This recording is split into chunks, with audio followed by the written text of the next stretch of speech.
नमस्कार साथियों, मैं सीमा गुप्ता आज फिर आप सभी के बीच भारत के भूगोल के संबंध में कुछ महत्वपूर्ण मानचित्र को लाई हूँ। और आज के इस क्लास में मेरे द्वारा आप सभी को भारत के उन तमाम पर्वत श्रेणियों और पहाड़ियों से अवगत कराना है जो कि परीक्षा के दृष्टिकोण से अत्यंत ही महत्वपूर्ण है।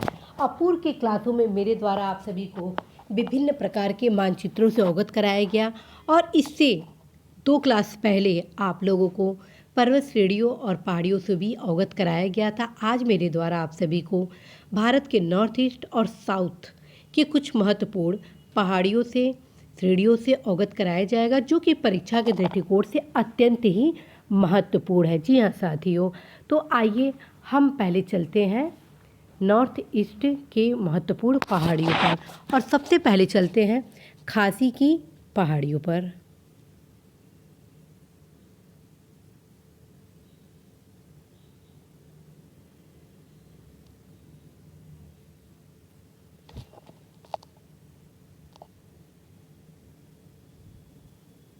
यहाँ पर आप देख रहे हैं साथियों, ये रहा खासी, मेघालय में स्थित है। ठीक है, गारो, खासी, जयंतिया, ये 3 यहाँ पर पहाड़ियाँ हैं। तो जो यहाँ पर है ये रहा आपका खासी।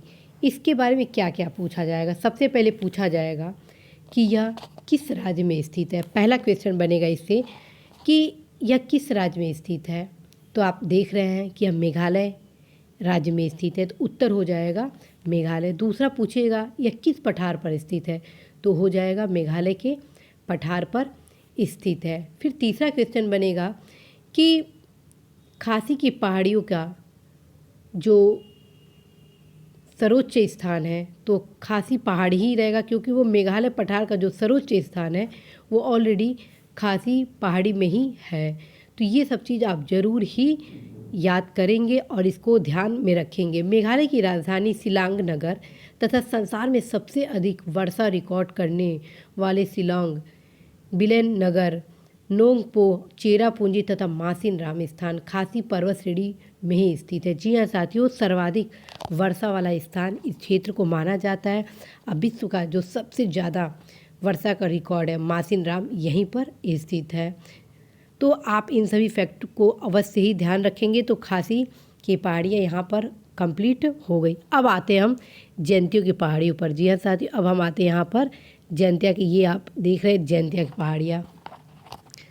तो यह भी मेघालय के पठार के पूर्वी भाग में है। भारत के सर्वाधिक वर्षा के स्थलों में से एक है।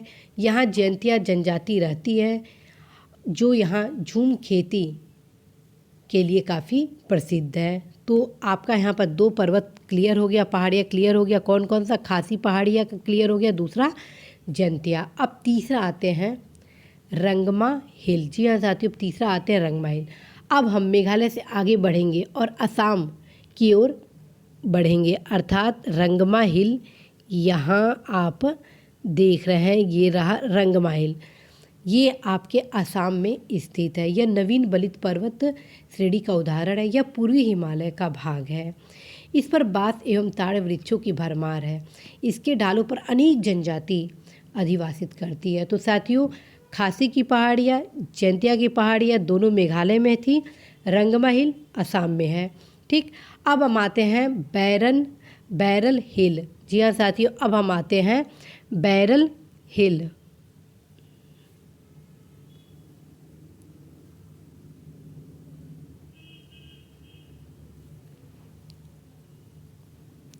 ये रहा आपका बैरल हिल। ठीक, बैरल हिल 2 राज्यों में विस्तृत है। कौन कौन सा? पहला हो गया असम, दूसरा हो गया मणिपुर। पहला हो गया असम, दूसरा हो गया मणिपुर।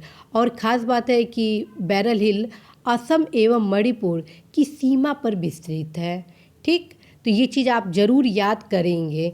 और इसका आगे क्या फैक्ट इसको जानने की ज़रूरत है, तो इसकी आधार में आर्कियन प्रकार की चट्टानें पाई जाती हैं। यह बाँस एवं घासों से ढकी है। इस पर अनेक नागा जनजातियाँ रहती हैं जो जंगलों को काटकर झूमिंग करते हैं, अर्थात यह भी झूमिंग खेती के लिए प्रसिद्ध है। ठीक, अब आते हैं हम पटकई बूम, अर्थात अब हम आगे बढ़ते हैं, असम से भी ऊपर बढ़ते हैं और आते हैं ये यहाँ पे हम आते हैं पटकई बूम पे आते हैं। पहला क्वेश्चन बनता है पटकई बूम पर कि पटकई बूम कहाँ स्थित है, तो उत्तर हो जाएगा अरुणाचल प्रदेश में स्थित है। यह नवीन बलित पर्वत का उदाहरण है और यह हिमालय का पूर्वी विस्तार है। तो बस इससे आप 3 चीज़ याद करेंगे। पहला अरुणाचल प्रदेश में स्थित है, दूसरा नवीन बलित पर्वत श्रेणी का हिस्सा है, तीसरा हिमालय का पूर्वी विस्तार है। अब हम आएंगे कहाँ पर, अब हम चलते हैं, अब एक बार और हम लोग यहाँ का लोकेशन को देख लेते हैं सारी पर्वत श्रेणियों के बारे में। साथियों, ये जितना आपको मैं दिखा रही हूँ पर्वत श्रेणियाँ, बस आप इनके लोकेशन को ढंग से देख लीजिए, क्योंकि क्वेश्चन आ सकता है उत्तर से दक्षिण, दक्षिण से उत्तर, या पूरब से पश्चिम, पश्चिम से पूरब। तो जब आप इसके लोकेशन को देखे रहेंगे तो अवश्य ही आप क्वेश्चन सही करेंगे, और जब तक आप लोकेशन नहीं देखेंगे तब तक क्वेश्चन आपका सही नहीं हो पाएगा। तो एक बार आप ज़रूर लोकेशन देखिए। यहाँ पोरहाट पहाड़ियाँ आप देख रहे हैं, झारखंड के रांची पठार के पूर्वी में स्थित है, जो आर्कियन काल से स्थित है। आपको एक बार और दिखा रही हूँ पोरहाट का, ये आप देखिए पोरहाट का, ये आपका झारखंड के रांची पठार के पूर्वी में स्थित है। बस आप इसको यही इतना याद करिए। और दूसरा चीज़ याद करना है तो आप ये कर सकते हैं कि आर्कियन काल, अब्रक, लाइमस्टोन आदि पाया जाता है यहाँ पर। ये इतना चीज़ आप याद करें, और बाकी जितने भी हैं उसका बस आप लोकेशन एक बार देख लीजिए। मैं आपको कम से कम ये आधे मिनट के लिए छोड़ रही हूँ ताकि आप लोकेशन ढंग से देखिए इसको, क्योंकि ऑप्शन में संभव है कि इन 7 सिस्टर स्टेट का बस एक ही स्टेट हो, अब बाकी अन्य स्टेट हो। तो यदि आप लोकेशन ढंग से देखे रहेंगे तो अवश्य क्वेश्चन आप सही कर लेंगे। यहाँ देखिए आप, यहाँ पे तीनों आप आज ऑक्सफोर्ड में देखेंगे यहाँ पे कैसी गारो खासी जयंतियाँ विद्यमान। यहाँ 3 है पहाड़ियाँ गारो खासी जयंतियाँ, इसको आप ज़रूर देखेंगे। मिकी हिल यहाँ देख लीजिए, रंगवा हिल देख लीजिए, पटकई बूम देख लीजिए, मिसमी देख लीजिए, अबोर देख लीजिए, ठीक, बैरल हिल देख लीजिए। ये सब चीज़ आप ऑक्सफोर्ड में देखिएगा और उसको ग्रीन या ब्राउन से ज़रूर टिक लगाइएगा। यहाँ पे आप पोरहट देख ही रहे हैं। अब चलते हैं साउथ में। आप यहाँ सीधे सीधे देख रहे हैं पर्वत श्रेणियाँ, पालकोंडा, जावदी, सेवराय, पंचायमलाई, नालकोंडा और हरिश्चंद्र की पहाड़ियाँ। ये क्रम आपको याद होना चाहिए, परीक्षा के दृष्टिकोण से अत्यंत ही महत्वपूर्ण है। उत्तर से दक्षिण, दक्षिण से उत्तर, पूरब से पश्चिम, पश्चिम से उत्तर, ये सब चीज़ आपको बिल्कुल ध्यान देना है। परीक्षा में अधिकांश बार पूछता ही पूछता है। तो सबसे पहले आते हैं साथियों हम यहाँ के पर्वत पे,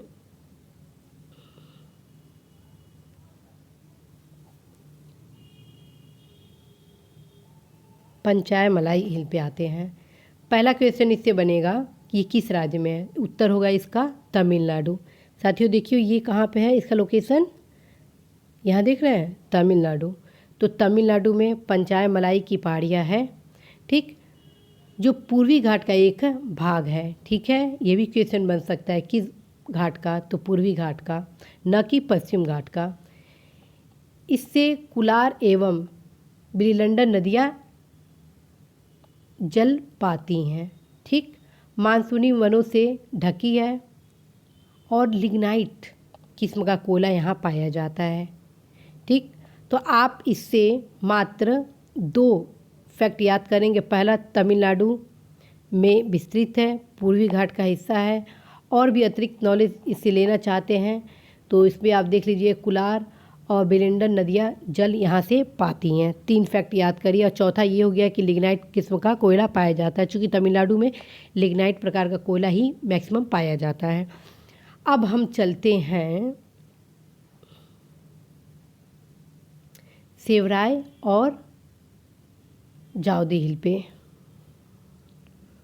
दोनों को एक साथ यहाँ पे कवर हम लोग करते हैं, क्योंकि इसके मैक्सिमम जो फैक्ट है समान रूप से है और क्वेश्चन भी लगभग समान रूप से ही पूछे जाते हैं। जावदी और सेवराय का। तमिलनाडु में पहला हो जाएगा उत्तर, वही पूर्व की भांति पंचायम मलाई की तरह कि तमिलनाडु में विस्तृत है, पूर्वी घाट का हिस्सा। ये दोनों तमिलनाडु में विस्तृत है और पूर्वी घाट का भाग है। इससे आर्कियन युग की परिवर्तित चट्टानों में धातु खनिज पाए जाते हैं। तो बस आप यही याद करिए, इसका लोकेशन बस आप गौर करिए, क्योंकि कई बार परीक्षा में ये क्वेश्चन पूछा गया है और कई लोग गलत भी किए हैं। तो आप लोग से अनुरोध है, अवश्य ही इस पहाड़ियों को आप ढंग से देख लीजिए।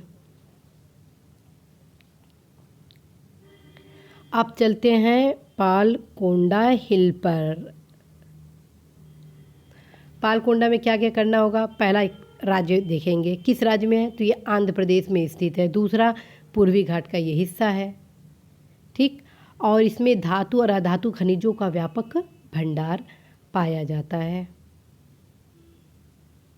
तो इसमें आपको कितने फैक्ट याद करने हैं? 3। पहला, आंध्र प्रदेश में विस्तृत है। दूसरा, पूर्वी घाट का हिस्सा है। तीसरा, धातु तथा अधातु खनिजों का भंडार है। अब हम आते हैं नालकोंडा हिल पर।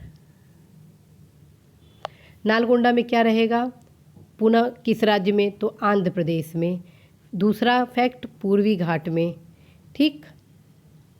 और इसमें कौन कौन से खनिज वगैरह आदि पाए जाते हैं? तो लोहा, मैग्नीज, अभ्रक और बॉक्साइट आदि पाए जाते हैं। तो बस इतना आप याद करिए इससे। फिर अब आते हैं हरिश्चंद्र की पहाड़ियों पर आते हैं साथियों। हरिश्चंद्र की पहाड़ियों, हरिश्चंद्र की पहाड़ी में आप देखेंगे पश्चिम घाट का एक भाग है जो महाराष्ट्र में स्थित है। यह श्रेणी कृष्णा और गोदावरी के मध्य जल विभाजक का काम करता है। यह लावा से बनी पहाड़ी है। इसके आसपास के क्षेत्रों में वन और ढालों पर औद्योगिकरण एवं नगरीकरण के कारण पर्यावरण की काफ़ी क्षति हुई है। अब आप हरिश्चंद्र की पहाड़ियों में मेन रूप से क्या क्या याद करेंगे? पहला, हरिश्चंद्र की पहाड़ियाँ विस्तृत है महाराष्ट्र। दूसरा, यह श्रेणी कृष्णा और गोदावरी के मध्य जल विभाजक का काम करती है। तो साथियों, आपने क्या देखा?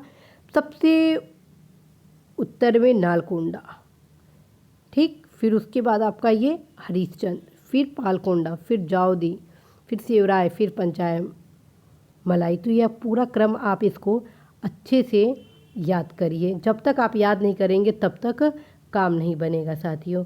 तो आज की इस क्लास में आपने किन किन पहाड़ियों, श्रेणियों के बारे में जाना?